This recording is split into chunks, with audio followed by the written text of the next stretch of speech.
जगन्नाथ। भगवान के अलग अलग नाम है ना। भगवान को रघुनाथ भी बोलते हैं। रघुकुल के नाथ जो हैं उनका नाम हो गया रघुनाथ। और वृंदावन में जो कृष्ण रहते हैं उनका नाम है गोपीनाथ। और उड़ीसा में जो रहते हैं उनका नाम है जगन्नाथ।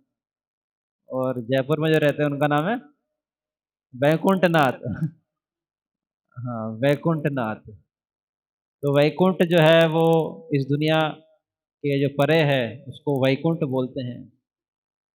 और कुंठा शब्द का अर्थ क्या होता है? कुंठ। कुंठा का अर्थ गुरुदेव बताते हैं चिंता करना, एंग्जाइटी। हर एक व्यक्ति इस दुनिया में टेंशन में है, एंग्जाइटी में है। कितने लोग टेंशन में हैं? तो ऐसा कोई भी व्यक्ति नहीं है जिसको टेंशन नहीं है। कोई, सबको टेंशन है। बच्चे को जो है हाँ, अब छोटे छोटे बच्चों को टेंशन है, पैदा होते ही टेंशन है। बच्चों को टेंशन है कि मोबाइल नहीं मिला। आजकल छोटे छोटे बच्चे भी जो है वो एक महीने का हुआ नहीं कि उसके पास मोबाइल पहुंच जाता है। बिना मोबाइल के खाना भी नहीं खा रहा। तो सबको टेंशन है, माओ को टेंशन है कि बच्चा जो है वो खाना नहीं खा रहा ना। कभी कभी आर्टिकल भी पढ़ते हैं ना, हम देखते हैं कि पहले की जो माएँ थी वो बच्चों को बाहर से अंदर लाती है कि बहुत खेल लिया बाहर, अब अंदर आ जा, बहुत काला हो जाएगा। और अभी उल्टा हो गया है, अरे बाहर निकल, अंदर ही बैठा रहा है। कितने लोग के साथ ऐसा होता है? तभी बच्चे पहले बाहर से अंदर लाने में दिक्कत हुआ करती थी, अभी अंदर से बाहर ले जाने में दिक्कत हो रही है। तो इसी को बोलते हैं कलयुग वैकुंठ। क्योंकि यहाँ पर भगवान का जो धाम है उसमें कोई चिंता नहीं है, यहाँ सभी को चिंता है। जैसे आज हम सुबह से ही किसी से बात कर रहे थे कि यहाँ पे इस भव सागर में हम रह रहे हैं, तो कोई भी चीज़ शुद्ध नहीं मिल रही। जैसे हम दूध लेने जाएंगे तो दूध शुद्ध मिल रहा है? दूध मिल रहा है, चौराहे पे मिल रहा है, थैली का मिल रहा है। सबसे कम तो गाय हैं, और जितनी कम गाय हैं उससे ज़्यादा तो दूध मिल रहा है। और जितना कम दूध है उससे ज़्यादा घी मिल रहा है। तो हम देख रहे हैं कि पूरे दुनिया में क्या है, अशुद्ध मात्रा जो है वो ज़्यादा हो गई है। कोई भी चीज़ असली नहीं है। कोई भी मसाले लेने जाएंगे, अभी एक रिसर्च आई थी न्यूज़पेपर आर्टिकल में, उसमें बता रहे थे कि हम जो बचपन से मसाले खाते आए हुए हैं, एमडीएच के और एवरेस्ट के मसाले खाते हैं, उसमें बताते हैं कि बहुत सारी कंट्रीज़ में, चाइना में, हांगकांग में उनको बैन कर दिया गया है। बता रहे हैं कि जो भी एमडीएच और एवरेस्ट के मसाले जो खाता है उसको कैंसर हो जाता है। कितने लोग खाते हैं? हाँ, तो अभी एक रिसर्च आई है कि काफ़ी कंट्रीज़ में दोनों मसाले ही बैन कर दिए गए हैं। तो हम देख रहे हैं कि दुनिया में खाने को भी शुद्ध नहीं मिल रहा है, असली दूध नहीं मिल रहा है, और कोई गाय भी नहीं रखना चाह रहा। गाय कोई पालना चाह नहीं रहा तो दूध रहेगा नहीं। और अब असली दूध भी नहीं मिल रहा है, ना असली घी मिल रहा है। और अगर हम सब्जियों की बात करें तो सब्जियां भी जो है वो सारी अ, नकली आ रही है ना। वो आजकल वीडियो में ऐड आता है, वो तरबूज आ रहा है आजकल, तरबूज में कलर डाल डाल कर उसको लाल किया जा रहा है, मीठा किया जा रहा है। तो हम देख रहे हैं कि तरबूज भी जो है वो नकली आ रहे हैं, मसाले भी नकली आ रहे हैं। और कोई बता रहा है कि जो तेल आता है, वो तेल भी जो है उसमें बताते हैं कि आधा आधा पाम ऑयल होता है। तो जो अभी हम ऑयल खाते हैं, रिफाइंड ऑयल खाते हैं या जो भी ऑयल खाते हैं, तो उसमें दूसरे तरह का ऑयल मिला हुआ रहता है। और दूध में, गाँवों में जाएँगे तो आपके सामने कोई यूरिया डाल रहा है, कोई इसमें आलू डाल रहा है, कोई ईज़ी का पाउडर डाल रहा है। ऐसे दूध हमारे घर में आते हैं जो इसमें यूरिया डला हुआ है, ईज़ी का पाउडर डला हुआ है, और हम बड़े आराम से उसको पी रहे हैं। तो दूध भी नकली है, मसाला भी नकली है, और इंसान भी। तो ये तो दूध भी नकली है, तो खाना नकली खा रहा है तो इंसान भी क्या हो जाएगा? हाँ, नकली है। पर जो असली है वो मीराबाई क्या कह रही, पायो जी मैंने राम रतन धन पायो। तो ये जो असली चीज है उसको पकड़ो। अब दुनिया में हर चीज में तो नुकसान है, पर जो हरि नाम है, क्योंकि मान लो अब कोई दूध भी ले लिया, मसाला ले लिया, पता चला कैंसर हो गया, पर हरि नाम जो ऐसा भाव है, क्योंकि एक बार जो इस भक्ति भाव में डूब गया तो वो भगवान का होके हो जाएगा। तो हमें अपने जीवन को असली चीज को पकड़ें और नकली को छोड़ें, तो चिंता हमेशा रहेगी, वैकुंठ कुंठ में हमेशा रहेंगे अगर जब तक भगवान के पास नहीं जाएंगे हम। जब तक हम, क्योंकि शास्त्र बताते हैं 4 पुरुषार्थ होते हैं, धर्म, अर्थ, काम और मोक्ष। तो अभी अधिक से अधिक लोग जो हैं अर्थ और काम पे ज़्यादा फोकस कर रहे हैं। अर्थ का मतलब हो गया जीडीपी कितनी ग्रो हो रही है, कितना मेरे घर में पैसा आ रहा है, कितने मेरे 4 मकान हो जाएँ, बड़ा मोबाइल हो जाए। ये उसकी इच्छाएँ पूर्ति करने के लिए, काम इच्छाएँ मतलब सांसारिक इच्छाएँ, मेरा मकान हो जाए या मेरे बच्चों की शादी हो जाए। तो एक आदमी अर्थ इकट्ठा किस लिए कर रहा है, ताकि उसके काम की पूर्ति हो जाए। तो धर्म का पालन तो कोई करना चाह ही नहीं रहा है, और मोक्ष की तो बात ही नहीं है। बोलो मोक्ष तो ऐसे ही हो जाएगा हमारे। तभी हम देख रहे हैं कि लोग, खूब सारे जो है लोगों में संस्कार नहीं है। बड़े-बड़े उत्सव बनते हैं, होली बनती है, दिवाली बनती है, नए साल बनता है। तो लोग शराब पी रहे हैं, लोग शराबों की दुकान के आगे भयंकर लाइन लग रही है। रात के 8 बजे बाद ही लोग शराब इल्लीगली ले रहे हैं।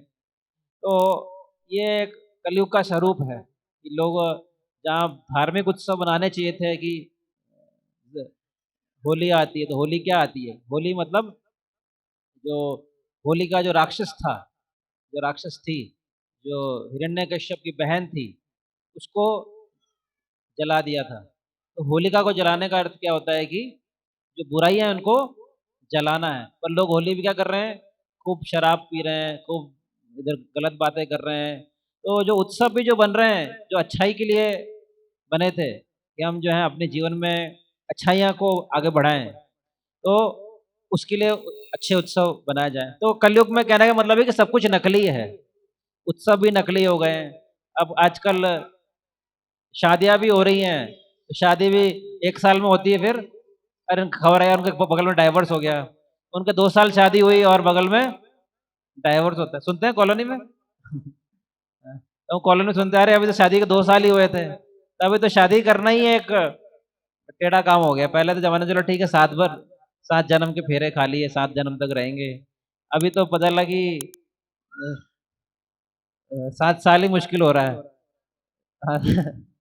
हाँ, तो 7 महीने ही रहना मुश्किल हो रहा है। तो अभी ये कलयुग का माहौल है, ना आपस में लोग ढंग से रह सकते हैं, हाथों मोबाइल है, हर कोई शराब पिए जा रहा है, हर कोई गलत संबंध बनाया जा रहा है। तो ये सब और कलयुग का स्वरूप है। तो ऐसे कलयुग के स्वरूप में हमें जो है बुद्धिमान बनना है, क्योंकि श्री चैतन्य महाप्रभु जो हमारे गौड़ीय संप्रदाय के मुख्य आचार्य हैं, तो चैतन्य महाप्रभु के बारे में भागवत में बहुत सुंदर श्लोक आता है 11वें स्कंद में, जो चैतन्य, क्योंकि भगवान में का जो अवतार है इस कलयुग में वो श्री चैतन्य महाप्रभु के रूप में आया है। तो बोलते हैं कृष्ण वर्णम तिशा अकृष्णम, जो भगवान का जो अवतार है इस युग में वो श्री चैतन्य महाप्रभु के रूप में आया है। और अकृष्णम, उनका जो कलर है वो कृष्ण का कलर क्या था? हाँ, काला या सांवला, नीला जो भी है। तो उनका कलर क्या हो गया? गोल्डन कलर है, गोरे कलर के हैं। तो कृष्णा वर्णम दिशा कृष्णम सांगो पांगस्त्र पार्षदम, तो वो अपने संगियों के साथ में आए हैं, अपने पार्षदों के साथ में आए हैं, और यज्ञ ही संकीर्तन प्रायर, और उन्होंने इस कलयुग में जो दोषों का सागर है, जो कलयुग जो है वो दोषों से भर चुका है, तो दोषों के सागर में जो कलयुग है उसको पार करने के लिए एक उपाय ही बताया है कि यजंती सुमेध शाह, इस कलयुग में जो बुद्धिमान लोग होंगे, जो इंटेलिजेंट लोग होंगे, वो सिर्फ और सिर्फ हरि नाम पे जोर लगाएंगे। यज्ञ ही संकीर्तन प्रायर, जैसे अभी हमने संकीर्तन किया था, इस युग में बताते हैं कि कोई और यज्ञ चलेगा नहीं, केवल और केवल जो संकीर्तन यज्ञ है, वो भगवान का जो नाम का जो यज्ञ है, वही हमारे साथ में जाएगा। इसलिए हमें प्रयास करना चाहिए कि इस संकीर्तन के युग में हम अधिक से अधिक जो है, इस पापमय युग में अधिक से अधिक भगवान नाम का उच्चारण कर सके। और भगवान नाम में कोई अपराध भी कम है कलयुग में। बताते हैं शास्त्र, जो अजामल की कथा आती है, अजामल का वृतांत सुना होगा आपने भागवत में, छठे स्कंद में जो आता है, उसमें यही बोलते हैं, सांकेत्यम पारिहास्यम वा स्थोपम हेलना वा। तो बोलते हैं कि कोई हंसते हुए भी भगवान का नाम का जप कर ले। कोई व्यक्ति मजाक में ही हरे कृष्णा बोलते हैं, बोलते ना अरे ये तो हरे कृष्णा वाले आ गए, कृष्णा कृष्णा करेंगे और कुछ काम नहीं इनका। तो कोई मजाक में ही कृष्ण का नाम बोल ले, कोई हंसते हुए ही कृष्ण का नाम बोल ले, कोई किसी का मजाक उड़ाते हुए ही कृष्ण का नाम बोल ले, पर उसका एक नाम, भले कैसे भी नाम लिया होगा, उसके सारे के सारे पापों का नाश हो जाएगा। तो ये भगवान नाम की शक्ति है। तो बोलते ना राम से बड़ा राम का नाम, क्योंकि राम का नाम इतना शक्तिशाली था कि पत्थर भी तैर गए थे। तो वाल्मीकि ने उल्टा बोला, क्या बोला?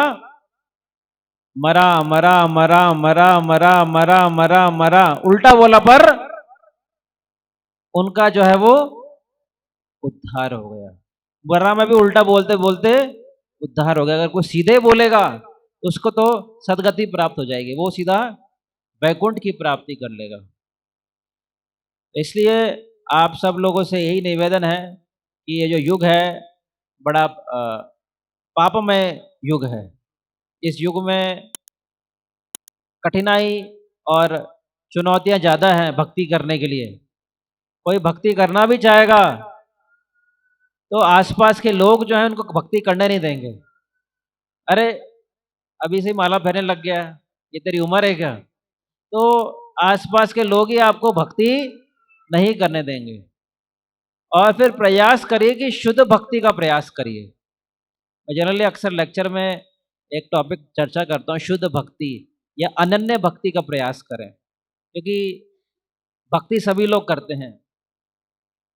भक्ति ऐसा कोई नहीं है जो भारत में अगरबत्ती नहीं करता हो, या भारत में ऐसा कोई नहीं है जो दिया बत्ती नहीं करता हो, तुलसी को जल नहीं चढ़ाता हो, शिव जी को जल नहीं चढ़ाता हो। पर भगवान कृष्ण गीता में क्या कह रहे हैं कि आप जो है अनन्य भक्ति की मार्ग को पकड़िए।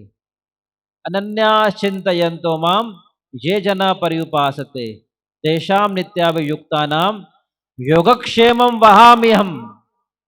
भगवान श्री कृष्ण गीता में बोल रहे हैं कि कोई जो अनन्य भाव से मेरी पूजा करता है, मैं उसका रक्षण करता हूं, मैं इसको सारी सुविधाएं देता हूं। अनन्य भक्ति का अर्थ क्या हो गया? सिर्फ और सिर्फ एक को पकड़ लो। अगर आपने हजारों लोग पकड़ लिए तो आपको कुछ नहीं मिलेगा ना, कि थोड़ा शिव जी की पूजा भी कर ली। नहीं, मंडे आया तो शिव जी को जल चढ़ा लिया, मंगलवार आया तो हनुमान जी भी यही, बुधवार आया तो गणेश जी यही, गुरुवार को साईं बाबा पकड़ लिए, ठीक है। और शुक्रवार को किसको पकड़ लिया? माता को पकड़ लिया। शनिवार को शनि में तेल चढ़ा दिया है, और शनि महाराज की जय। और फिर और संडे को चलो बाहर थोड़ा रेस्टोरेंट में खाना चलते हैं, बहुत हो गया चलो। तो ये जो भक्ति है वो अनन्य भक्ति नहीं है, मिक्स भक्ति। पर भगवान क्या बोल रहे हैं अंत में? माम एकम शरणम व्रजाः। भगवान क्या कह रहे हैं? सिर्फ और सिर्फ मेरे को पकड़ लो तो उपाय होगा। ऐसा नहीं कि आधा इसको पकड़ लिया, आधा इसको पकड़ लिया, आधा इसको पकड़ लिया, सब में तो पानी डाल दो, कोई ना कोई तो पकड़ में आएगा। चलो शिव जी में डाल देते हैं, शनि में भी डाल देते हैं, कोई तो आटे में फंसेगा, कोई तो कहीं तो मन्नत पूरी होगी।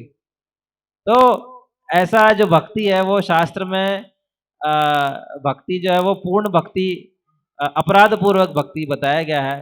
भगवान कृष्ण जो हमसे रिक्वेस्ट कर रहे हैं वो अनन्य भक्ति के बारे में बोल रहे हैं कि अनन्या माम एकम शरणम व्रजा, कि प्रभु आप माम एकम, सिर्फ और सिर्फ मेरी शरण में आ जाओ। एकम, अंत में गीता में क्या कर रहे हैं? सभी धर्मों को त्याग कर आप मेरी शरण में आ जाइए। तो ये श्री कृष्ण भगवान का एक आदेश है, और उसी आदेश को पूरा करने के लिए श्री चैतन्य महाप्रभु 500 वर्ष पहले आए थे श्री मायापुर धाम में। और जो आदेश भगवान ठाकुर जी का 5000 साल पहले था, जो अजामिल के भाव से दिया था, कि अजामिल ने भी क्या क्या क्या बोला था? नारायण, क्या बोला था? एक बार नारायण बोला था, उसको दूसरा चांस मिला था, पर उसने बहुत पाप किए थे, इसलिए दूसरा चांस मिला था। किसने? भगवान का नाम ले लिया। पर गुरुदेव बोलते हैं कि हम अगर पक्के से जप करेंगे तो इसी जन्म में भगवत धाम चले जाएंगे, नहीं तो चांस मिलता रहेगा। भगवान का नाम लेंगे, फिर जन्म मिलेगा, फिर चांस मिलेगा, फिर गलती करी, फिर अगला जन्म लेना पड़ेगा, फिर गलती करी, फिर भगवान का नाम जप किया, फिर अगला लेना पड़ेगा, जन्म लेना पड़ेगा। पर अगर प्रेम से केवल कृष्ण जी को पकड़ लेंगे, केवल ठाकुर जी को पकड़ लेंगे, केवल अनन्य भक्ति को पकड़ लेंगे, केवल माधव को पकड़ लेंगे, तो आपका उद्धार निश्चित है। ये भगवान का एक विशेष आग्रह है। तो आप सब लोग इस जो संकीर्तन मूवमेंट है, इसमें संलग्न होइए, और जो हरि नाम है उसका हरे कृष्ण हरे राम, क्योंकि दुर्योधन भी जो था, अंत में उसके पास आया था, प्रस्ताव आया था, शांति प्रस्ताव आया था, उसको मौका मिला था, मौका है, अभी भी धर्म के मार्ग पर चल ले बेटा। बहुत अधर्म किया तूने, बहुत आग लगाई है घरों में, बहुत अपमान किया है स्त्रियों का तूने, अभी भी मौका है, अभी भी उनको दे दे, 5 गांव दे दे। पर आखिरी समय में भी वो जो है ढीठ का ढीठ रहा, और वो सुधरा नहीं। तो भगवान मौके देते हैं, पर जब अंत में मौका नहीं मिलेगा तो भगवान को फिर खुद ही उसको उसका इलाज करना पड़ेगा। इसलिए पहले कि हम अच्छे से भक्ति कर लें, दुर्योधन की भांति नहीं कि बार बार समझाने के बाद भी नहीं समझ में आए। तो हमें अपने जीवन में हरि नाम को अपनाएं। और लास्ट टाइम भी जो कक्षा हुई थी, जब लास्ट टाइम प्रोग्राम कब हुआ था? लास्ट टाइम कितने लोग आए थे प्रोग्राम में? जब एक एक दो साल पहले कब हुआ था? कितने साल हो गए? 5 साल हो गए? 60 साल हो गए? हाँ, 4 साल हो गए?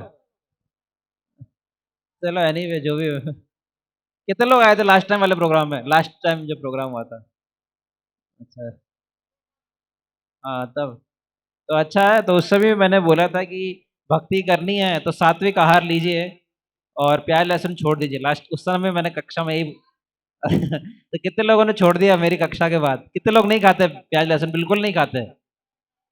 हाँ? हाँ? किसी ने नहीं छोड़ा? हाँ? ऐसा कोई नहीं है जिसने छोड़ दिया पूरा प्याज लहसुन? कितने लोगों ने छोड़ दिया? माता ने छोड़ दिया, बहुत सुंदर है। वृद्ध माताओं ने ज़्यादा छोड़ रखा है, जवान लोग अभी अभी जवानी के जोश में है। अभी होश अभी होश नहीं आया है, अभी जोश में ही चढ़ रहे हैं। हाँ? जवानी को हाँ? हाँ? बिना पैदल के खाते ही नहीं हो। तो वैकुंठ मिल लिया फिर तो। फिर तो वैकुंठ की प्राप्ति नहीं होने वाली। हाँ, कि कंठी माला जो भगवान यमराज यमलोक उसके पास नहीं आती, जो कंठी माला धारण करता है। और कंठी माला वही धारण कर सकता है जो प्याज लहसुन का त्याग कर दिया है, क्योंकि कुछ पाने के लिए कुछ खोना पड़ता है। तो भगवान के घर में तो पाना ही पाना है, खोना क्या है? तो बताओ, प्याज लहसुन चाहिए, वैकुंठ चाहिए? कितने लोगों को वैकुंठ चाहिए? हाँ? और बाकी लोगों को? बाकी लोगों ने प्याज लहसुन पे, कितने लोग प्याज लहसुन चाहिए? हाँ? देखिए, जगन्नाथ जी आपके घर में आए हैं, वैकुंठ नाथ आपके घर में आए हैं, तो जगन्नाथ जी को आप प्रसन्न करिए। और जगन्नाथ जी को प्रसन्न करने का एक ही तरीका है कि आप जो है कंठी माला धारण करें। कंठी माला भी लेके आए हैं आप आपके लिए। आज जो प्याज लहसुन छोड़ देगा उसको कंठी माला दे दी जाएगी। तो कितने लोग छोड़ रहे हैं प्याज लहसुन आज से? आज बहुत शुभ दिन है, 5 मई संडे का दिन है।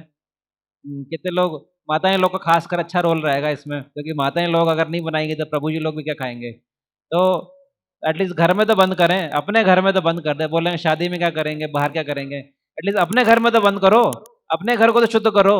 ये सब माल नकली आ रहा है, तो अपने अपने को सुधार करो। हम लोग बोलते हैं इसको सुधार देंगे, देश को सुधार देंगे, हम सनातनी हैं, हम ये कर देंगे, हम हिंदू हैं। दिखता तो नहीं है बिल्कुल भी।